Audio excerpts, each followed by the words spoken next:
This is the chapter, the unit that I've been dreading the most, not because I don't like it, but because what I'm having to present is going to have to be dialed back quite a bit to get most MBA students to come up to speed with what I'm saying. This is an area where I've actually done a lot of work. I mean, real work, not academic work, in projecting financial statements and in showing how much cash is predicted or expected to flow into the company based on the business itself and a whole bunch of other things, and just to do some regular, corporate financial planning. What that means is that my approach is going to be a little bit different from what the book's approach is, because the book's approach is trying to get people to understand certain concepts.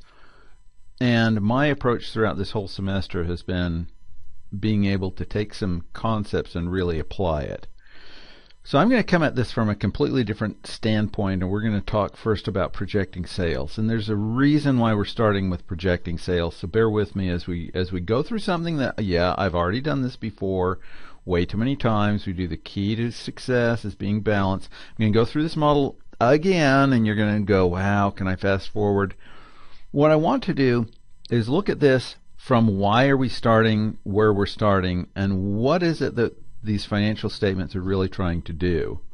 Again, most businesses start by saying, there's this market for goods and services out there that I can address as well, if not better, than most of the people who are out there. Therefore, I'm going to start a business. That business is going to provide goods and services that are demanded by the market. And they're going to be willing to pay me a fair price for those goods and services based on the high quality, or at least the sufficient quality of the goods and services that I'm providing. For a business to succeed, they first have to understand that process. That market for goods and services, I understand well enough to extract this amount of money for every unit of goods and services that I'm producing, and there's enough of a demand for my level of goods and services and that quality price combination that it will support a business. I have to understand that relationship, and quite frankly, that relationship is a marketing issue. It's not anything that we're going to cover in this class, but in order to do this portion of finance well, you have to understand this connection. And in fact, if you're going to go for any kind of funding, which we're not there yet in this model, you're going to have to not only understand this connection, you're going to have to be able to communicate it in such a way that your financing sources can believe you. The only way we can hit that price quality vector again is by having certain business processes in place. Those business processes and the demands of the market will demand certain assets, and once we get those assets identified, we're going to have to finance them, which brings up our debt and equity market. Again, the debt and our equity people are looking for a certain amount of money coming into the business, and they will make that decision based on perceived risk and expected return. Eventually, it's the business processes themselves and the amount of money we're getting from the market for goods and services vis-a-vis the actual business processes and cost of goods that's going to give us enough cash to throw back out to the market for goods, debt, and equity. Now, why am I going over this again? It's like, I already know this stuff. You already went over this stuff before. It's critical that we understand the market for goods and services and our position in it. Note how it's that money coming in from them, from that market for goods and services from our customers, that really drive all of the processes here. It drives the business processes. It drives the number of assets we get. The number of assets we get then determines the amount of debt and equity that we get. And the business processes and our ability to convert the demand for goods and services into sales, that's that independent variable upon which the amount of debt and equity and everything else depends. And so our understanding of that becomes critical. And I'm not going to spend much time looking at it, unfortunately. I'm going to throw some statistics at it and ask you to make your case. Which leads us to the definitions, to some basic definitions and basic concepts of what we're talking about. First, when we talk about corporate financial planning, I mean financial statement forecasting. A lot of the textbooks try to do this in 2 or 3 different steps, which makes a process that's so convoluted that no student could possibly follow. And so what I'm going to be focusing on is first projecting our income statement, second projecting our balance sheet, and from that inferring some things about actual cash flow to the company. If we can do that, and I can get you to understand just regular financial statements, you'll be miles ahead of all those people who went through the convoluted methods to try to come up with things that really are a stretch in my mind. So there's the basics of financial planning from my perspective. It's going to begin like the last little model on the last little slide had, with the relationship between the demand for the firm's goods and services and sales. So the relationship between the demands for the firm's goods and services and the sales that the firm is able to generate is the basis upon which we base everything, and the way we base all models in this financial statement modeling approach. And honestly, I need to tell you that the way I'm going to show you is way overly simplified. This is not exactly the way I would do it, but it's closer than the way the book is showing. So I'm trying to water down what I actually do, but hoping that it's still useful. So based on our understanding between the demand for the firm's goods and services and sales, we're going to use that to understand how that demand for goods and services is reflected in the financial reporting system. In particular, we're going to look at how that turns into an estimate or projection of sales, income, assets needed based on production and marketing strategies, and all of those projections are going to then give me an estimate of cash flows.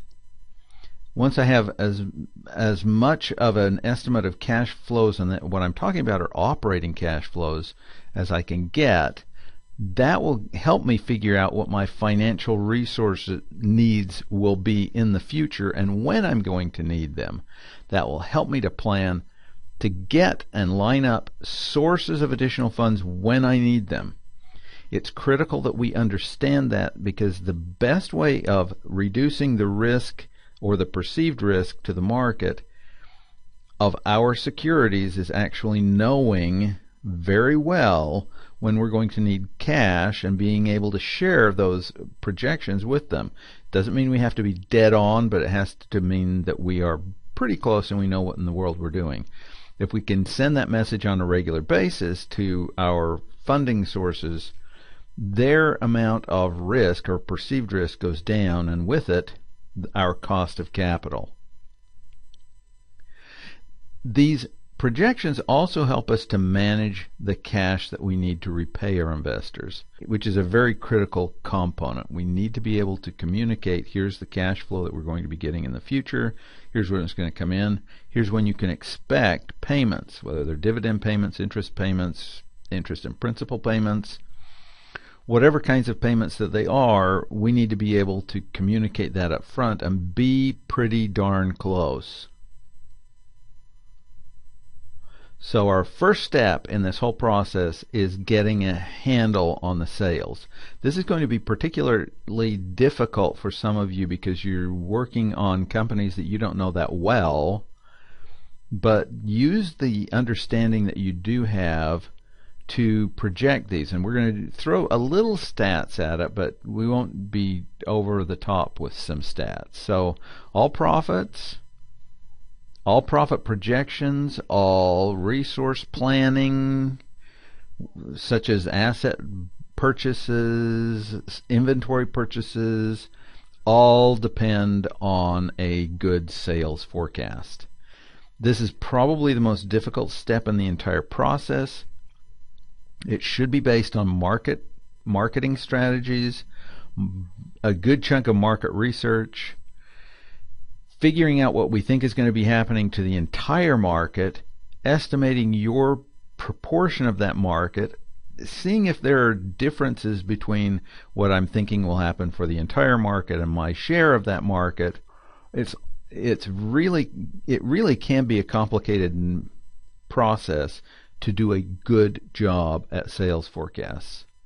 One major reason, again, for forecasting is to get our financials to help us plan the cash needs. And if you were taking a different course from me that was going into much more detailed financial projections, we would spend some time looking at some adjustments to the financial statements based on seasonal components, because many companies have seasonal financial needs as well. We just don't have time to do that in this particular course, so we're going to be just looking at the annual and a bigger picture analysis. It's much more simple then, and therefore I think we can get most of you through this.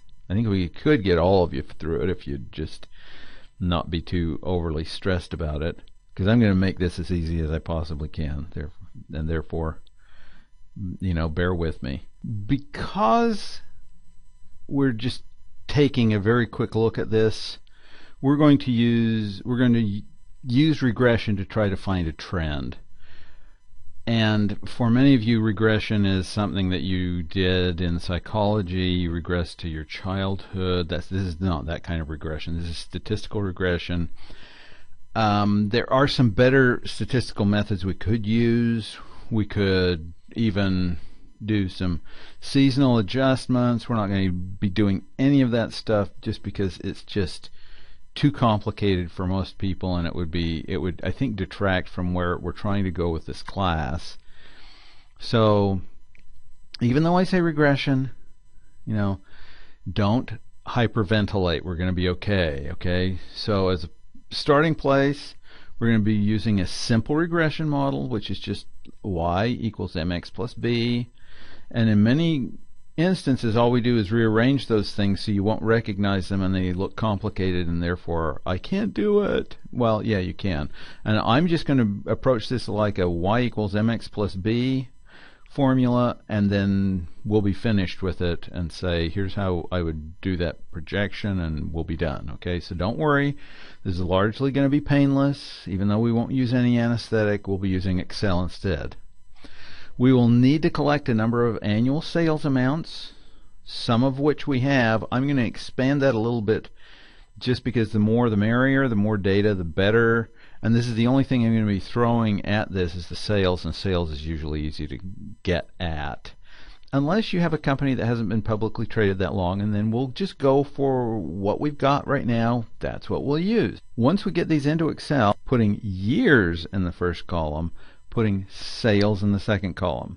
That means if you can picture a graph of sales, what they usually do is they graph sales with the years on the X variable. That's the one that goes across the bottom of the graph, and then the sales go along the y-axis, or go along the one that goes up and down. What that means is then when you're looking at how much sales has changed from year to year, you just draw a dot to dot on all the dots on the lines, and hey, you've got the typical graph that most people will use to communicate how much or what sales is done from year to year. So once we have those in a nice spreadsheet, not very complicated, just years in the first column, sales in the second column, I'm going to go into Excel and I'm going to insert a scatter plot using that same data. So I'm going to highlight it, hit insert, use scatter plot, and then I'm going to right click on any of those individual points which don't have the dot to dots, although you could put them in. I'm just going to not do that because it really complicates matters. And I'm going to choose add trend line. That will allow me to see that line as it goes through all of the data and say, here's my trend from year to year. And then I'm going to have it insert the equation and the r squared, and then I'm going to do one extra little thing, and that's run an actual regression, because that's actually easier to use, and it will give me actually all of the little coefficients in that y equals mx plus b format and formula, so that I can actually plug them in and use that to project what it looks like the trend has been annually over the last few years. With that kind of a basic introduction, I'm going to just jump right into Excel. And this is my Rocky Brands company. To begin with, I'm going to go down and add a new sheet. So I'm just going to click on the little plus sign. And again, we're thinking of this as that little graph that has years across the bottom, and along the vertical axis we have the amount I have in sales. I'm going to highlight both of these and probably underline, because that looks nicer.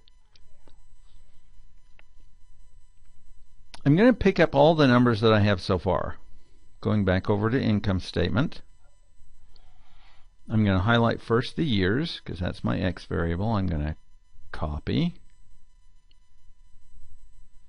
Going over to sheet 1, which I should have renamed, but I will in just a sec. I'm going to drop down to 6 because I want to add some years before I'm picking the ones that I'm picking up, and I can either go up here and do a paste special, or I can right click and choose paste special, and I'm going to choose values and number formats and transpose.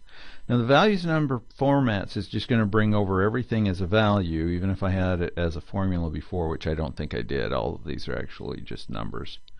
And then it's going to turn it from going across that one row to going down this column. So it's going from across to down, which sounds like we're playing crossword puzzles, but we're not. Okay.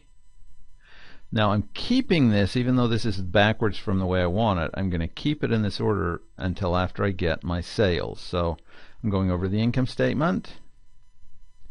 I'm going to highlight my sales. I'm going to do the same thing. I'm going to copy, go back to the sheet that I keep wanting to rename but haven't yet, and I'm going to right click, choose paste special, and do exactly the same thing. Values and number formats and transpose. So values, number formats, and transpose. Then I'm going to hit OK. This isn't wide enough, so I'm going to double click right there, and it widens it out so I can actually see the numbers. Now since I keep saying I'm going to change the tab, I think I'm going to double click on this tab, sheet 1, and then change it to sales, and then I'm going to put a dash and say projections, because that's what I'm going to be doing on this sheet eventually. I'm going to move my cell pointer right here to the years, move over to data, and click on this one that says A to Z, which will actually sort from smallest to largest. And since I'm in the years column, that's what it's going to sort, but it's going to take the sales with it because it sees these as being connected. So this 244, 870, 731 should end up at the bottom when I click on the A to Z. And it did. It sorted these, but it kept those with them. Does that make sense? I'm hoping it does. I'm asking, and it's not like you can actually answer. Well, you could, but nobody's going to hear you. At least I won't. And if you answer the computer right now and people are in the room, they're going to think you're weird. So I'm going to grab both of those years because I want to get a little bit more data and pull all the way back to there. And now I'm going to get the 3 years previous to that all in one fell swoop. Unfortunately, I'm going to have to go to the 10K report. So going to the 10K report means going to my browser and typing in www.sec.gov.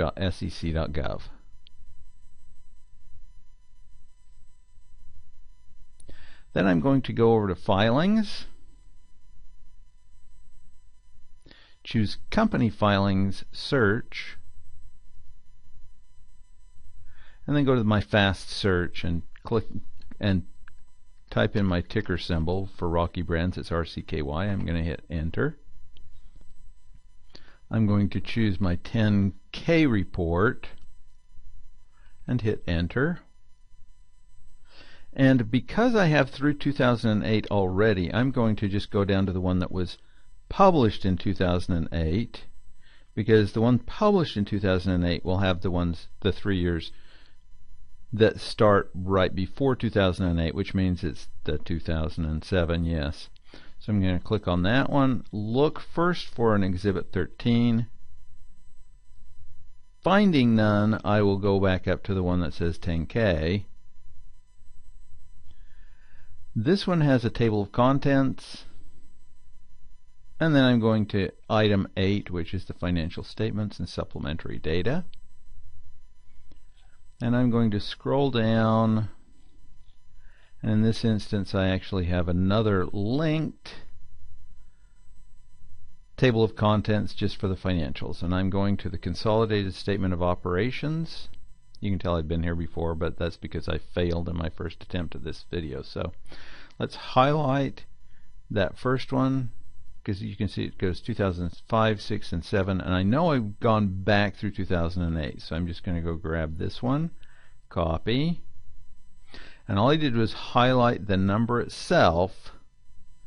I'm going to go to, now I'm going to Excel, and this was 2007, so I'm going to then just paste.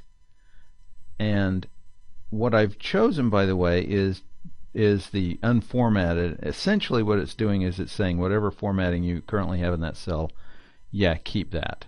I'm going to move back up to 2006. Do the same thing really quickly, just copy. I'm going to do the same thing really quickly and right click and then choose the second clipboard, which is match destination formatting. And one last time. Now I happen to know that this one is 2004 was, or at least the end of 2004 had sales in the pre-merger time period. I'm going to go back and show it to you anyway, because I want you to see that there was a huge difference, at which point I have no opportunity of going any further back. Let me show that to you though. Looking down the 10Ks, I used the 2008, and I'm just going to go back 2 more. First off, it's at the bottom, and second off, it will show you a little bit of the before and after. So I'm going to go again, look for Exhibit 13. It's not there, so I'm going to the 10K, table of contents, item 8, and consolidated statement of income. Yeah, they changed their name. And then this is the one that I have for 2005, 296,022.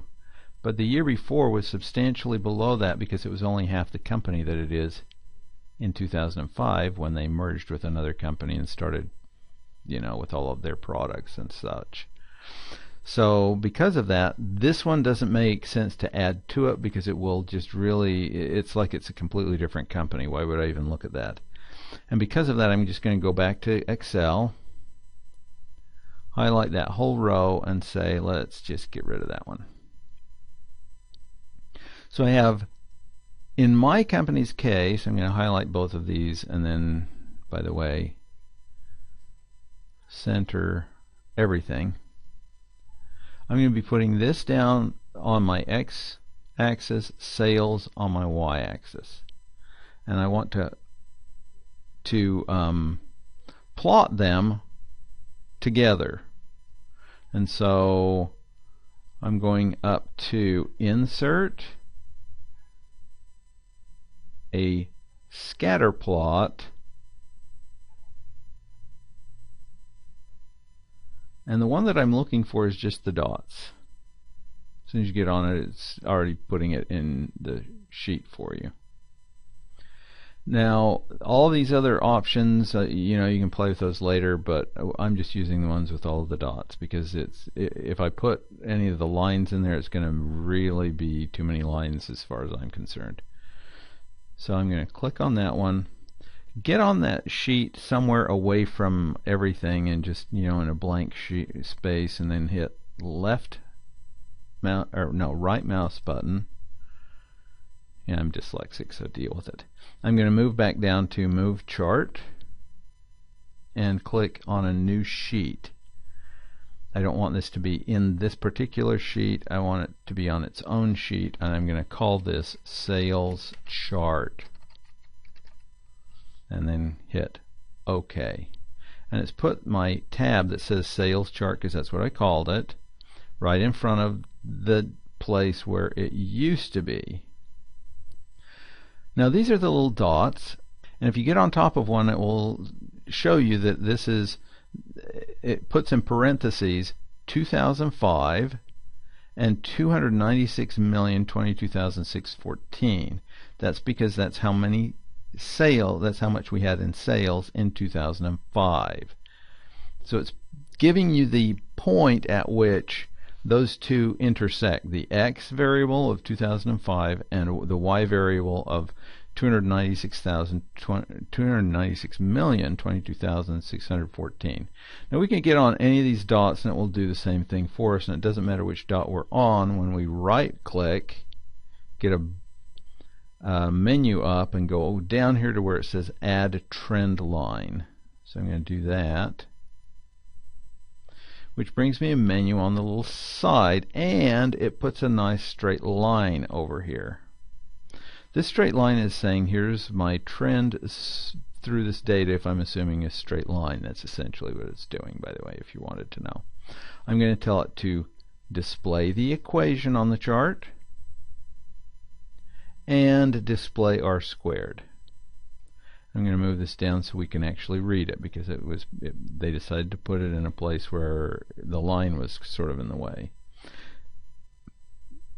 What it's telling me after running a simple regression is Y, meaning sales, is equal to M, that's the minus 6E plus 06, X plus B, mx plus b. It's just giving me the equation of that straight line. The R squared is telling me how closely that fits to an actual straight line, and by the way, the closer R squared is to 1.00, the closer this is to algebra. So that's my first attempt at this, and by the way, you've now run a regression. See, that was very painless. So we're now going to go over to my sales projections tab, the one that I have created, that I just barely made with all these numbers on it. I'm going to run a formal regression this time, and from that formal regression we're going to use the outputs to come up with our own estimates, projected estimates. Okay, so with that, let me jump over to data. Now we're going to use data analysis, and at this point you should be saying, wait, I don't have data analysis, unless you still have it from the time when we run our when we ran our beta analysis, in which case, yeah, you can skip the next little while, because I need to show those people who are using a completely different computer than the one they did then how to get there. So bear with me. File, and I'm going down to Options, then we're going to Add-ins. And if you don't have this data analysis here, by the way, if you do, again, just don't do any of this until I say, okay, now I'll hit data analysis. If that's not there, then these two things that I have under active application add-ins are actually down in the inactive application add-ins, and they say Analysis Toolpack, Analysis Toolpack VBA. And if that's true, then you want to click on them. They're not down there for me, so I can't. And then hit go. Do not hit OK. Hit go. And it gives me this little dialog box. And this dialog box, we need to check mark both the Analysis Tool Pack and the Analysis Tool Pack Visual Basic for Applications VBA. And we'll hit OK. And now you should have data analysis in your tool pack. Or you should have data analysis and data. There we go. Whatever, you know what I mean. Then I'm going to scroll down to where I get to regression and say OK. Now, before we get into this too far, I need to point out that for some reason the makers of Excel didn't know that this goes X. Alphabetical order is X and then Y instead of Y and then X. And so we're going to be doing these a little bit backwards from the way they're set up here. So I'm going to then say, let me show you. That's what this little box is. This is a little, I think this is a red arrow. I can't really tell for sure. But I'm going to click on that and then highlight my Y variable. That's the sales. I'm going to click to bring that back up and say, now I'm going to show you where my X variable is. I'll bet you'll never guess because there's only 2 columns. And then I'm going to bring that one up, and we have the B1 through B10. There are dollar signs here and there and everywhere. And A1 through A10, and again we have these dollar signs here and there and everywhere. Make sure that you don't have empty cells. Don't just do this up until 10 because I did, and you only have 7 or 3 or 4. 3 is going to be a little tough, but 4 will be okay. And then because we have in the first row we have years and sales, make sure you click on labels, because if you don't, then it will assume that these are numbers, and it will go, I can't do that because you got some junk in that first column or that first row, and it won't actually tell you that. It will just go, you're an idiot. It won't say that either, but it will essentially say that. We're going to now tell it where to stick it. You've always wanted to tell a computer where to stick it, so we're going to go to Output Range, and we can either click in here, and we're going to have to either do that or click on this little arrowy thing, because its default is replacing the Y range, which is a stupid thing to do. So I don't know what they were smoking in Excel programming department when they have this click on output range and go up to input range Y. It makes no sense to me, but what the heck? What do I know? I'm just a user. So I'm going to click on that little area and then tell it where to stick it. I'm going to tell it to stick it in E1. And I don't have to outline the entire area. I just have to tell it the upper left-hand corner of where I want it to start. So that at this point I'm finished. Just to mention really quickly, the rest of this stuff can be useful at different times if you get into statistics very much. Most of you aren't there. So we're just going to say OK. And I'm going to point out that we have our Y equals M. The years thing is the M. This number right here is M. And then the X is the different variables, because it's a variable. And then this is B. So MX plus B. Because of that, I can come up here and say, okay, here is my estimate. And it's giving me the best linear, unbiased, it's hoping, estimate. And again, I'm going to probably just center that puppy. And I'm going to say is equal to M, and anything that we use down here in the summary output, we're going to have to hit F4 afterwards, so they'll always go to the same place. So F4 times X, that one's not down in the summary output, so I'm going to let that go down as I copy this down, plus B, that one is in the summary output, so I have to hit F4. So we should have equals M times X plus B, where the M and the B have dollar signs in front of them. I'm going to hit enter, and then I'm going to format.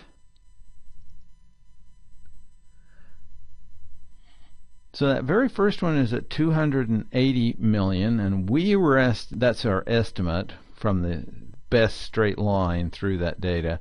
And 296 million is that what we actually ended up with. That's why This one's at 296 million. This one's at 280. That's lower. Second one is higher. You'll notice that the fourth one's almost dead on, as is the fifth, sixth, seventh one. So as we move back over here, I'm going to click back on the sales projections, click on my estimate, double click, and it goes all the way down. So we have this one is really close. We were less than $1 million off, and with 260-ish million, that's pretty darn good. This one's pretty darn close, and the other ones are kind of close and kind of not so close. But this is the best straight line we have through the data. Because it's the best straight line we have through the data, I'm going to highlight 2 of these years, going to grab the fill handle over in the lower right hand corner, click and drag 1, 2, 3, 4, 5. I'm just going to really quickly finish with 5 more inputs. So I'm going to go back over to my estimates and again double click, and I get that going down as far as I have inputs. Now, just because these are in fact estimates, I'm going to change them up a little bit. These aren't real. These are my estimates based on the trend, where I have an R squared of 0.645638, which, by the way, 6456, it didn't get the 38, but that's okay. So that tells me how to do all that trend line stuff. That's not where we stop, though. I keep telling you that this is really a marketing issue and understanding our place in the overall market. That means that we probably ought to tweak this a little bit. My suggestion is using the chin method. You put your finger and your thumb on your chin, you rub your chin, and you go, I'm thinking that. That's the chin method, okay? So, chin method. We're going to use the chin method to kind of come up with our best estimate. When we started with regression, we can see that there's a trend. We can say, well, what has been happening recently, and therefore what do I think is going to happen? We can do one of two things. We can say I can base it on that method and then do percentages above that over time, as I think that sales are either going to go up or go down further from there.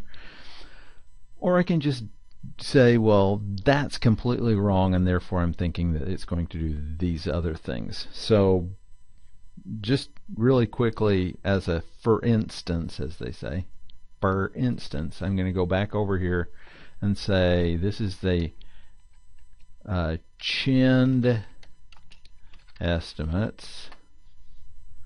I'm going to widen that out, and that is centered, so never mind. And I'm going to just look at the ones that I'm projecting on, because I don't care about the other ones. And I'm going to say, well, let's see, this one would be equal to this number times 1.05, for instance. 5% higher. Notice that that means I'm projecting that it's going up. And then I'm going to say, well, the next year, rather than going down, I think this is going to be 1.1 times what it had. So I'm thinking it's going up again. And then maybe equals 1.15 times the estimate. And then maybe equals, you can see where I'm going with this, I'm hoping. And then equals 1.25 times that. So I can do just about anything I want, but when I rewrote these, essentially what I've done is I've said I'm thinking that instead of it going down, that from here on out it's going to start going back up. If I look at the sales trend, I might be able to make that kind of a case by saying, well, it may look right through here like it's going down, but notice the most recent one has been up. And I may read about what the company is doing and say, I really think that they are turning this thing around based on their marketing strategy, based on some other things that aren't purely financial, and they're not purely statistical, and I'm not picking them up anywhere else. So I can think, I can use my brain, and here's what I think is going to be happening. Just FYI, my personal preference when I'm looking at numbers is to have things that aren't nice and round. So instead of saying 233 million, 237 million, 240 million, 243 million, 245 million, even worse if I did 230, 235, 240, 245, 250 million, there'd be so many zeros, and these would be going up by 5 million increments. That may be what you're actually thinking, but it's usually interpreted as, okay, you didn't really base this on anything other than your gut feel. So be careful about the way you come up with these, and even more so if you're going to be using this for external funding. Be a little more conscious about getting numbers that aren't as round, because the rounder they are, the less time it looks like you spent in coming up with that estimate. So one last little thing, because you've made it this far and this is a very long unit, I have to give you the one comic. And I usually put these in my face-to-face classes, and I tell people, it may not be funny, but at least it's not me.